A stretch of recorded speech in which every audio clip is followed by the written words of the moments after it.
Hi everyone, Leon here. Welcome back to my channel, the channel that inspires learning. In a previous video, I shared with you on the second principle called triggers, and also the key factors on how to choose an effective trigger so you can use it on your products and businesses to make them more contagious. If you missed it, check it out here. In this video, I'm going to share with you the third principle called emotions. Question: do all emotions boost sharing? I believe you have an answer, and the answer is no. So, which type of emotions will boost sharing? Is it negative or is it positive? The answer is neither too, because it appears that emotions have another dimension to it, which is physiological arousal. And this physiological arousal can be high arousal or low arousal. Take anger for instance. When you see a video of someone abusing a child or an animal, you will have a higher tendency to share it, right? Because it invokes anger in you, and you want to warn people of this person, and at the same time you probably want this person to be brought to justice or arrested or something like that. That makes you have that intention to want to share. That is a high arousal emotion. However, when you see a video or post of a friend who just lost his pet and is feeling sad, you probably won't have the same tendency to share it, right? So notice that this is also a negative emotion, but it is low arousal. You will tend to be chill and not do something about it. The author provided a diagram in the book for the high and low arousal emotions. The key is to tap on the high arousal emotions and deliver your products through that, so that your products can have a higher chance of being shared by people. There's an interesting example given in a book about this musician called Dave Carroll. Now, Dave Carroll was traveling with his band on United Airlines one day to one of their concerts. And at the airport, when they deplaned, he heard someone shouted, "Oh my gosh, they're throwing guitars out there." And Dave quickly turned and looked out of the window. To his horror, he saw the baggage handlers are roughly tossing his beloved guitars around. And so he quickly pleaded help with the crew, but no one bothered him. And when he finally got to his baggage, his guitars, as expected, it was broken.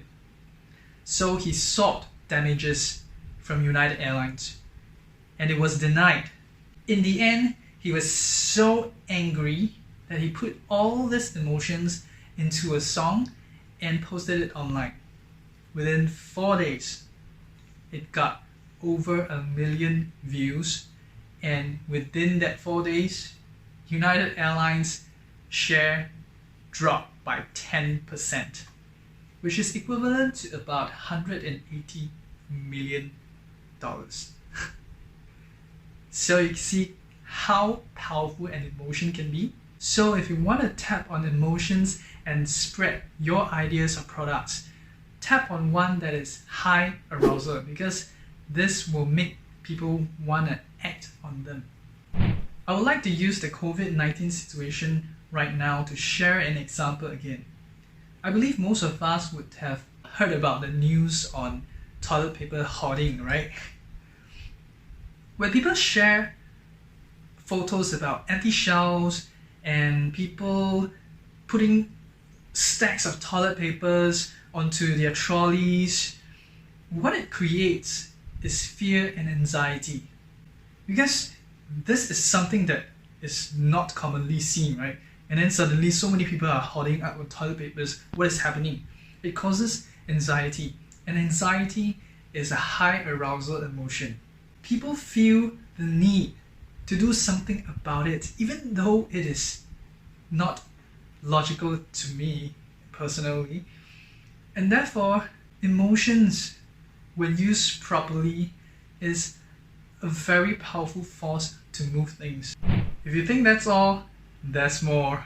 The author wants to share with us another part to this emotion, and he conducted an experiment with two groups of people.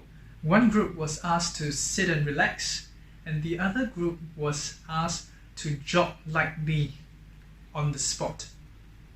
And for about a minute or so, they were all then given the same piece of article to read and given an option to share it with anybody they want to share it with.